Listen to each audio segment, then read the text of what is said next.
Každý človek chce byť šťastný. Napriek tomu väčšina z nás denne prijíma do svojho života negatívne emócie a nežije v súlade so sebou, svojim okolím či prírodou. Žiť šťastný, naplnený a harmonický život je reálna a dosiahnuteľná predstava. Každý človek túži po takomto živote a ako dieťa si svoj život ani inak nepredstavoval. Šťastie je smer, nie miesto. Nedá sa k nemu dospieť. Môžeme sa iba vydať cestou šťastia. Ako nájsť správnu cestu a ako z nej nezísť? Používajte kompas. Každý z nás sa narodil so svojím vlastným navigačným systémom, ktorý funguje vždy a presne. Keď vieme, ako ho využívať, budeme vždy kráčať po správnej ceste.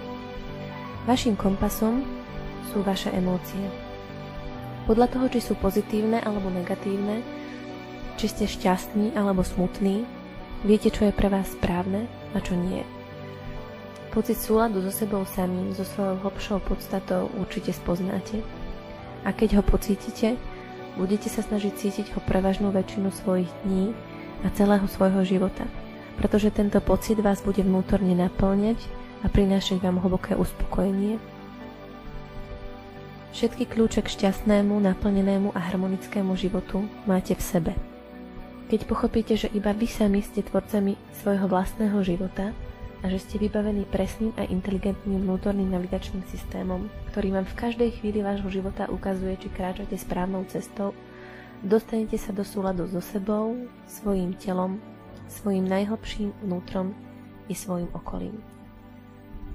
Život v súlade vám prinesie všetko, po čom túžite.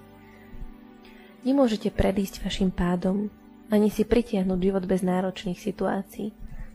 Čo však zmeniť môžete, je vaše vnímanie týchto situácií. Každá situácia, ktorú bežne vnímame ako problém alebo vlastný pád, je v skutočnosti obrovskou lekciou. Každé trápenie je príležitosťou k hlbšiemu sebapoznaniu a zároveň v nás prebúdza vďačnosť. Zvyčajne si totiž začneme viac vážiť veci, ktoré máme v situácii, kedy o niečo prídeme. Preto sú problémy a pády veľmi cennými životnými lekciami. Získavame nimi možnosť spoznať samého seba a pociťujeme väčšiu vďačnosť za veci, ktoré sú súčasťou nášho života. Skutočná sloboda vychádza z toho, ako reagujete na život, a nie z toho, ako s vami život zaobchádza. Vďačnosť je cestou k súladu, cestou k šťastnému, naplnenému a harmonickému životu. Buďte vďační za každý nový deň, za každú osobu, za každú situáciu, za každý kúsok vášho tela, za každú príležitosť. Spravte si svoj zošit vďačnosti a okamžite zistíte, aký ste bohatí. Keď začnete problémy vnímať ako lekcie vlastného rastu, zistíte, že problémy neexistujú. Tak ako všetky problémy sú vašimi lekciami, všetci ľudia sú vašimi učiteľmi. Je dôležité žiť so sebou aj s druhými ľuďmi v mieri, odpustiť sebe i druhým, keď máme pocit, že nám ublížili. Pretože mier nás oslobodí a iba v mieri dokážeme byť v súlade. Niekedy je ľahké hovoriť o odpustení a mieri, ale ťažšie je tento stav skutočne precítiť. Prezradím vám však kľúč, ktorým dokáže každé ľudské srdce odpúšťať a žiť v mieri. Tým kľúčom je láska. Vašou úlohou nie je naučiť sa ovládať svoje emócie tak, aby ste úplne prestali cítiť strach, zlosť, smútok či sklamanie. Vašou úlohou je učiť sa na vzniknuté situácie pozerať vašim hlbším ja, vašou podstatou, vašim srdcom. Keď si po prvotných negatívnych pocitoch uvedomíte, že daná situácia bola pre vás hodnotnou lekciou, že ste vďaka nej spoznali lepšie samého seba, že človeka, ktorý sa voči vám nezachoval s láskou, k tomu doviedol vlastný strach, vlastné frustrácie, obmedzenia a zlyhanie, vtedy sa môžete začať na túto situáciu pozerať s láskou. S láskou voči danej osobe, voči sebe, voči životu, ktorý vám túto situáciu poskytol ako dar. A vtedy môžete odpustiť a pocítiť mier. V tomto bode sa dostanete do súladu s vašim hlbším ja, získate nadhľad a pochopíte hlbšie súvislosti vašej životnej cesty.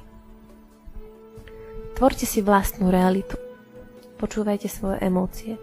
Cíťte vďačnosť, reagujte s láskou, žite v mieri. Získajte vnútorný súlad. Prestaňte sa snažiť, prestaňte bojovať. Odporom vytvárame viac takej reality, voči ktorej je náš odpor namierený.